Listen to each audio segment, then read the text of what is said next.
రెగ్యులర్‌గా పీరియడ్స్ అవుతున్నా కూడా ప్రెగ్నెన్సీ అవ్వట్లేదు. సో, చాలామంది అడిగే కామన్ క్వెషన్ మాకు రెగ్యులర్‌గా పీరియడ్స్ అవుతున్నాయి. ఓవ్యులేషన్ అవుతుంది. బట్ ప్రెగ్నెన్సీ రావట్లేదు.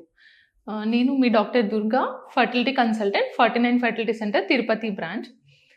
సో, చాలామంది ఏమనుకుంటారనంటే పీరియడ్ రెగ్యులర్‌గా వస్తుంది. ఒక 28-30 డేస్ సైకిల్‌లో వస్తుంది. లేదంటే 35 డేస్ సైకిల్‌లో వస్తుంది. సో, అలా వస్తుంది కాబట్టి మనకి ఓవ్యులేషన్ అంటే ఎగ్ అనేది బాడీలో రిలీజ్ ఖచ్చితంగా అవుతుంది అని అనుకుంటారు. బట్ రెగ్యులర్‌గా పీరియడ్స్ వచ్చింది అన్నంత మాత్రాన మనకి ఎగ్ రిలీజ్ అవుతుంది అని గ్యారంటీ లేదనమాట.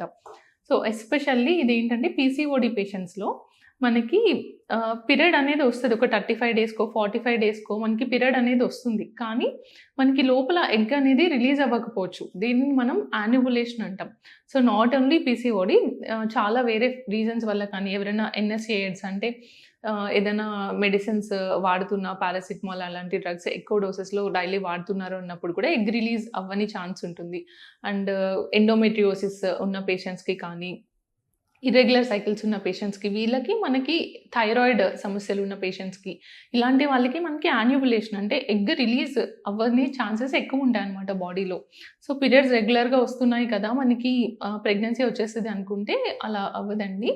మనకి ఈ ఓవ్యులేషన్ అనేది ఏంటంటే కన్ఫర్మేటరీగా చూసుకోవాలి అనంటే మనకి మెయిన్‌గా ఓవ్యులేషన్ టైంలో అంటే ఇన్ కేస్ రెగ్యులర్‌గా 28-30 డేస్ సైకిల్ అయితే కనుక మనకి అరౌండ్ 14థ్ డే అప్పుడు మనకి ఓవ్యులేషన్ అనేది అవుతుందనమాట. సో, అది మనం స్కాన్‌లో ఎగ్ అనేది గ్రో అవుతుందా లేదా? ఎగ్ అనేది రిలీజ్ అవుతుందా లేదా? అనేది చూసుకుంటేనే మనం డెఫినెట్‌గా ఓవ్యులేషన్ అయింది అనేది చెప్పగలుగుతాము.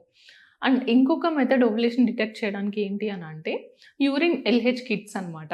సో, మనకి రెగ్యులర్‌గా పీరియడ్స్ వచ్చే వాళ్ళకి ఎవ్రీ 10థ్ డే టు 18థ్ డే మధ్యలో ఓవ్యులేషన్ ఛాన్సెస్ ఎక్కువుంటాయి.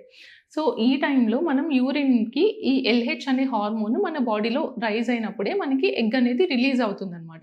సో, 10థ్ డే టు 18థ్ డే మధ్యలో ఈ యూరినరీ ఎల్‌హెచ్ కిట్స్ అనేవి చేసుకోవడం ద్వారా సో, ఆ టైంలో ఎగ్ రిలీజ్ అయింది అనేది మనం ఎస్టిమేట్ చేయొచ్చు. సో, వన్ మెథడ్ ఈ ఎల్‌హెచ్ కిట్ చేసుకోవడము. బట్ డెఫినిట్‌గా చూసుకోవాలి అని అంటే మాత్రం మనకి స్కాన్‌లోనే తెలుస్తది. సో, ఎవ్రీ 10థ్ డే టు 18థ్ డే మధ్యలో ఎవ్రీ ఆల్టర్‌నేట్ డే మీట్ అయినట్లయితే మనకి న్యాచురల్‌గా ప్రెగ్నెన్సీ ఛాన్సెస్ అనేవి ఇంప్రూవ్ అవుతాయన్నమాట.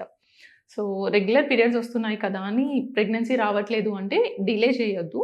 మీరు మీ ఫర్టిలిటీ స్పెషలిస్ట్‌ని కన్సల్ట్ చేసి అసలు ఓవ్యులేషన్ అవుతుందా లేదా అనేది డాక్యుమెంట్ చేసుకోండి. Hope this video is helpful. Thank you.